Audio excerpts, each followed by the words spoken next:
Hello student, science के second chapter में आज हम स्टडी करेंगे फिजिकल एंड केमिकल चेंजेस की। मैटर्स में होने वाले changes, physical and chemical changes. In the previous chapter we have learned about few physical properties of matter. First chapter में हमने मैटर की फिजिकल प्रॉपर्टीज की स्टडी की थी। The properties that can be observed and specified. Matter की वो property जिसे हम ऑब्जर्व कर सकें, जो स्पेसिफाइड है, like colour, hardness, rigidity, fluidity, density, melting point, boiling point are the physical properties. तो फर्स्ट चैप्टर में हम मैटर की फिजिकल प्रॉपर्टीज की स्टडी कर चुके हैं। ये मैटर की वो प्रॉपर्टी है जो ऑब्जर्व्ड है और स्पेसिफाइड है। तो कुछ एग्जांपल्स यहां पे फिजिकल प्रॉपर्टीज के हैं। The interconversion of states is the physical change. Matter के फिजिकल स्टेट का इंटरकन्वर्जन भी हमने फर्स्ट चैप्टर में किया था। सॉलिड को लिक्विड में, लिक्विड को गैस में, गैस को रिवर्स हम वापस लिक्विड में और लिक्विड को फिर सॉलिड में। तो इंटरकन्वर्जन ऑफ स्टेट ये एक फिजिकल प्रॉपर्टी है, because these changes occur without a change in composition and no change in chemical nature of substance. क्योंकि इन सभी चेंजेस में मैटर के केमिकल कंपोजिशन में कोई चेंज नहीं होता। हर मैटर या हर हम कहें कि जो सब्सटेंस है उसकी एक स्पेशल केमिकल नेचर है। जब उसकी केमिकल नेचर चेंज होती है तो एक मैटर अदर मैटर में, एक सब्सटेंस अदर सब्सटेंस में चेंज होता है।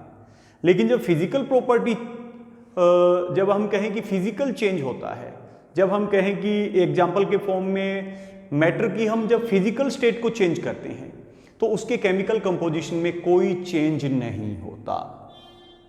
फॉर एग्जाम्पल हम इसमें वाटर का ले सकते हैं। वाटर की solid form ice, liquid form water, और इसकी वेप्योर फॉर्म जिसको हम स्टीम या वाटर वेप्योर कहते हैं। अगर इन तीनों फिजिकल स्टेट में इनके केमिकल कंपोजिशन को देखें तो केमिकल कंपोजिशन इनका H2O है। सॉलिड फॉर्म में आइस का भी chemical composition H2O hydrogen oxide, liquid में वाटर का केमिकल कंपोजिशन भी H2O हाइड्रोजन ऑक्साइड, और स्टीम और वाटर वेप्योर में भी इसका chemical composition H2O hydrogen oxide है। तो जब हम आइस को वाटर में, वाटर को वेप्योर में, रिवर्स में वेप्योर को वाटर में, और वाटर को जब हम फिर से आइस में चेंज करते हैं तो यहां पर इनके केमिकल कंपोजिशन में कोई चेंज नहीं होता। मींस मैटर सेम है, हाइड्रोजन ऑक्साइड H2O, लेकिन उसकी फिजिकल प्रॉपर्टी, यहां पे कौन सी फिजिकल प्रॉपर्टी, उसकी सॉलिड स्टेट, उसकी जो फिजिकल स्टेट है वो चेंज हो रही है। उसका केमिकल कंपोजिशन जो है वो सेम रहता है, कोई नया सब्सटेंस नहीं बनता। इसीलिए interconversion of state is a physical property. तो अभी हमने एक एग्जाम्पल से एक्सप्लेन किया है कि फिजिकल प्रॉपर्टी में केमिकल कंपोजिशन चेंज नहीं होता, कोई नया सब्सटेंस नहीं बनता। Both the water and cooking oil are liquid. अगर हम दो लिक्विड के एग्जाम्पल लें तो कुकिंग ऑयल एंड वाटर दोनों लिक्विड है, फिजिकल प्रॉपर्टी दोनों की सेम है, but their chemical characteristics are different. इनके केमिकल कैरेक्टरिस्टिक्स, केमिकल प्रॉपर्टीज दोनों की डिफर है। They differ in odour, means smell भी इनकी डिफर है। इन फ्लेमेबिलिटी मीन्स बर्निंग की जो इनकी हम कह सकते हैं कि जो नेचर है उनमें भी डिफरेंस है। We know that oil burns in air. Oil air में क्या हो जाएगी, उसकी बर्निंग हो जाएगी। Whereas water extinguishes fire. Water जो है वो आग को, फायर को बुझा देता है, एक्सटिंगाइज करता है। It is this chemical property of oil that make it different from water. तो ये ऑयल की केमिकल प्रॉपर्टी है जो वाटर की केमिकल प्रॉपर्टी से क्या है, डिफर है। तो burning is a chemical change. किसी भी मैटर की, किसी भी अगर हम सब्सटेंस की कोई बर्निंग करवाते हैं तो वो एक केमिकल चेंज है। जहाँ केमिकल चेंज होता है वहाँ पर एक सब्सटेंस जो है उसका केमिकल कंपोजिशन चेंज हो जाता है और वो एक नए केमिकल कंपोजिशन वाले नए सब्सटेंस में चेंज हो जाता है। इस तरीके के जो केमिकल चेंज होते हैं वो परमानेंट चेंज होते हैं। जो फिजिकल चेंज हमने देखा था, जैसे आइस को वाटर, वाटर को वेप्योर, रिवर्स में भी हमने किया था, वो टेम्परेरी चेंज है, कोई नया सब्सटेंस वहां नहीं बनता। केमिकल चेंज, जैसे उसका हम एक एग्जांपल लें, बर्निंग, इसमें एक नया सब्सटेंस बनता है जिसका केमिकल जो कंपोजिशन है वो अपने पहले के सब्सटेंस से टोटली डिफर होता है और ये परमानेंट भी होता है। जब केमिकल कंपोजिशन चेंज होने से जब नया सब्सटेंस बनता है तो उन्हीं कंडीशंस में उस नए सब्सटेंस से वापस पहले वाला सब्सटेंस जो है वो ऑब्टेन करना पॉसिबल नहीं होता। सपोज करें कि हम बर्निंग करवा दें कोल की, कोयले की, तो कोल जो कार्बन का एलोट्रोप है उसकी जब हम बर्निंग करवाएंगे तो बर्निंग में ऑक्सीजन से रिएक्शन करेंगे और कार्बन डाइऑक्साइड बनाएंगे, तो दोनों का केमिकल कंपोजिशन डिफर है। हमने लिया है कोल जो कार्बन का एलोट्रोप है और आफ्टर बर्निंग ये चेंज हो चुका है CO2, कार्बन डाइऑक्साइड, जो एक कंपाउंड है। दोनों के केमिकल कंपोजिशन डिफर है, दोनों एक दूसरे से डिफर सब्सटेंस है और अब इसी कंडीशन में कार्बन डाइऑक्साइड से वापस रिवर्स अगर हम कोल को ऑब्टेन करना चाहें ये पॉसिबल नहीं है। ये चेंज परमानेंट चेंज है और इस केमिकल चेंज में सब्सटेंसेस के बीच में केमिकल रिएक्शन होती है। यानी जहां भी हम कहें कि कोई केमिकल चेंज हुआ है, जहां कोई परमानेंट चेंज हुआ है, जहां कोई नया सब्सटेंस बना है, वहां केमिकल रिएक्शंस हो चुकी है। तो केमिकल चेंजेस जो है वो केमिकल रिएक्शंस का ही रिजल्ट होते हैं। तो ये chemical burning of any substances is a chemical change. During this process one substance react with another to undergo a change in chemical composition, और इस केमिकल कंपोजिशन के चेंज होने से एक नया सब्सटेंस बनता है। तो केमिकल चेंज किसका रिजल्ट होगा? केमिकल रिएक्शन का। अगर हम एग्जांपल लें बर्निंग ऑफ कैंडल, तो यहां पर हमें फिजिकल और केमिकल दोनों टाइप के जो चेंजेस है वो देखने को मिलते हैं। कैंडल में जो मेल्टिंग हो रही है वैक्स की, वो किस टाइप का चेंज है? वो फिजिकल चेंज है। उसमें जो वैक्स की जो मेल्टिंग हो रही है वो फिजिकल चेंज है और उसके अंदर जो एक्चुअल में जो बर्निंग हो रही है वो केमिकल चेंज है। तो ये 2 टाइप के चेंजेस है, physical and chemical changes. What are, अभी आप क्या करेंगे कि यहां पे कुछ क्वेश्चंस है, इनमें आपको फिजिकल और केमिकल चेंजेस जो है वो क्लासिफाई करने हैं। हमारा बेस क्या रहेगा इनको क्लासिफाई करने का कि फिजिकल चेंज टेम्परेरी चेंज है, उनमें सिर्फ फिजिकल प्रॉपर्टी चेंज होगी, कोई नया सब्सटेंस, न्यू सब्सटेंस नहीं बनेगा। और जो केमिकल चेंज है उसमें केमिकल रिएक्शन होकर एक नए केमिकल कंपोजिशन वाला नया सब्सटेंस बनेगा और ये क्या होंगे? परमानेंट चेंज होंगे। तो इनको आप आइडेंटिफाई करेंगे कि कौन सा चेंज जो है वो फिजिकल और कौन सा यहां पर केमिकल चेंज है। बर्निंग हम देख चुके हैं, बर्निंग या कंबशन कैसा चेंज है? केमिकल चेंज है। और स्टेट का जो इंटर कन्वर्जन है वो कैसा चेंज है? वो फिजिकल चेंज है। अभी हम करेंगे प्योर सब्सटेंसेस। पीछे हम मिक्सचर कर चुके हैं, 2 और मोर देन 2 प्योर सब्सटेंसेस को मिक्स करने पर हमें मिक्सचर्स बनते हैं। प्योर सब्सटेंसेस क्या है? मिक्सचर्स ऐसे सब्सटेंसेस है जिनमें जो पार्टिकल्स है वो एक जैसे सेम टाइप के नहीं है। 2 और मोर देन 2 टाइप के पार्टिकल्स उसमें प्रेजेंट होते हैं। लेकिन प्योर सब्सटेंसेस क्या है? प्योर सब्सटेंसेस ऐसे सब्सटेंसेस है जिनके पार्टिकल्स जो है साइज के अंदर, नेचर के अंदर क्या हो? सेम हो। तो सेम टाइप के पार्टिकल्स वाले जो सब्सटेंसेस होंगे वो प्योर सब्सटेंसेस होंगे। प्योर सब्सटेंसेस में हमारे पास में 2 टाइप के सब्सटेंसेस होंगे, एलिमेंट्स एंड कंपाउंड्स।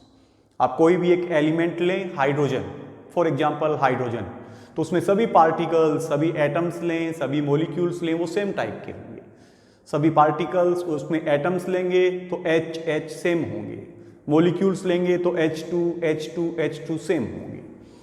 आप एग्जाम्पल में कंपाउंड्स में अगर एग्जाम्पल में आप जैसे लेना चाहें तो वाटर H2O, तो इसके भी सभी जो पार्टिकल, सभी जो मॉलिक्यूल्स है वो सेम होंगे। वाटर के सभी मॉलिक्यूल्स H2O H2O H2O होंगे।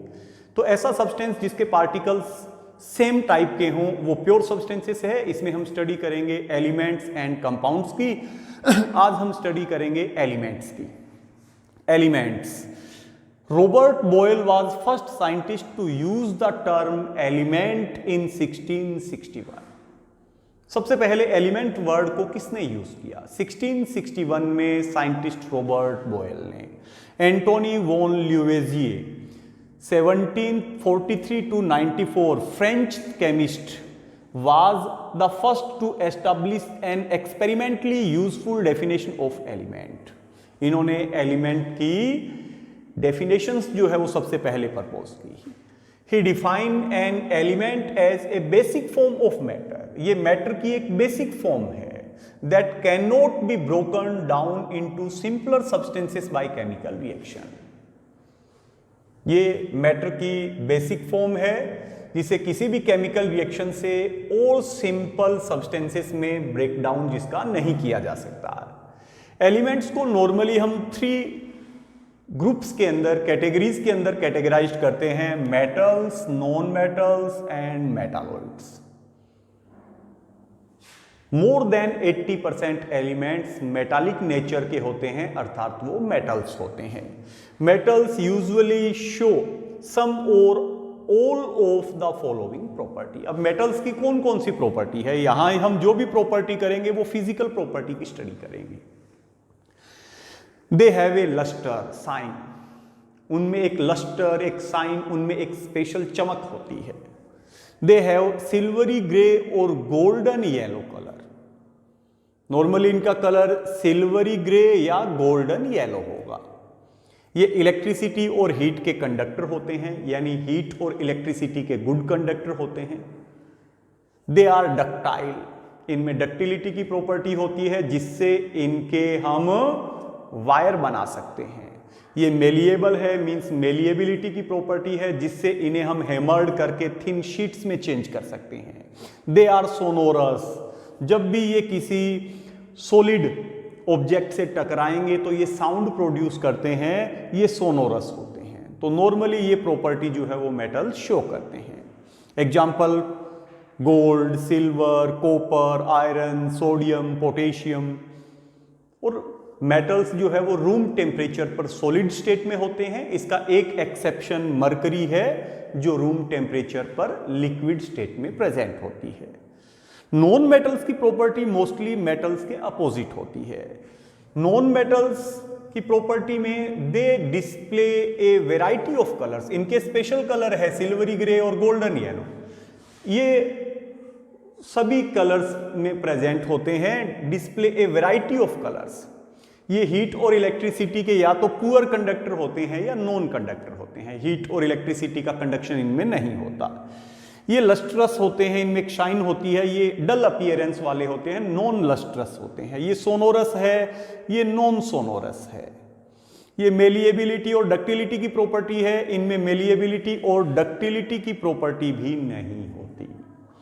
अभी कुछ एलिमेंट्स ऐसे भी होते हैं कि वो मेटल्स और नॉन मेटल्स दोनों की प्रॉपर्टी शो करते हैं, उन्हें हम कहते हैं मेटालॉइड। अब एग्जांपल देख लें पहले हम नॉन मेटल्स के। Hydrogen, oxygen, iodine, carbon. Carbon के एलोट्रोप्स में कोल और कोक है, ब्रोमीन, क्लोरीन। अब इंटरमीडिएट प्रॉपर्टी यानी मेटल्स और नॉन मेटल्स के बीच की प्रॉपर्टी वाले कुछ एलिमेंट्स जिनको हम मेटालॉइड्स कहते हैं, बोरोन, सिलिकॉन, जर्मेनियम। ये कुछ इंपॉर्टेंट मेटालॉइड्स है जो मेटल्स और नॉन मेटल्स के बीच मींस इंटरमीडिएट प्रॉपर्टी वाले होते हैं। तो ये 3 कैटेगरी है, metals, non metals and intermediate property वाले metalloids. The number of elements known at present are more than 100 से भी ज्यादा एलिमेंट्स जो है वो अभी तक नोन है। 92 एलिमेंट्स जो है वो नेचुरली ओक्यूरिंग है और 92 जो नेचुरली ओक्यूरिंग एलिमेंट्स है और बाकी जो एलिमेंट्स है रेस्ट आर मैन मेड। ये मैन मेड है, ये आर्टिफिशियली सिंथेसाइज किए गए हैं। अगर हम एलिमेंट्स की मेजॉरिटी में देखें तो मेजॉरिटी में ये सॉलिड स्टेट में होते हैं। 11 एलिमेंट्स ऐसे हैं जो गैसियस स्टेट पे होते हैं रूम टेम्परेचर पर। रूम टेम्परेचर पर 2 एलिमेंट्स ऐसे होते हैं जो लिक्विड स्टेट में होते हैं, जिनमें से एक मेटल और एक नॉन मेटल है। मरकरी मेटल और ब्रोमीन नॉन मेटल। तो 2 एलिमेंट ऐसे हैं जो रूम टेम्परेचर पर लिक्विड स्टेट में है। Gallium and caesium become liquid at a temperature slightly above room temperature। इनका हम कहें कि मेल्टिंग पॉइंट बहुत कम होता है, तो ये रूम टेम्परेचर से थोड़ा सा टेम्परेचर हाई होने पर ही इनकी क्या हो जाती है, मेल्टिंग हो जाती है। तो रूम टेम्परेचर पर ये सॉलिड है, लेकिन रूम टेम्परेचर से ज्यादा, जैसे हम इनको अपनी हथेली के अंदर ले लें तो हमारी बॉडी का टेम्परेचर 37 डिग्री सेल्सियस, इनकी मेल्टिंग होने से ये कौन सी स्टेट में आ जाते हैं, लिक्विड स्टेट में आ जाते हैं। तो प्योर सब्सटेंसेस का एक फॉर्म हमने किया है एलिमेंट। कल हम इसकी सेकंड टाइप का प्योर सब्सटेंस कंपाउंड की स्टडी करेंगे।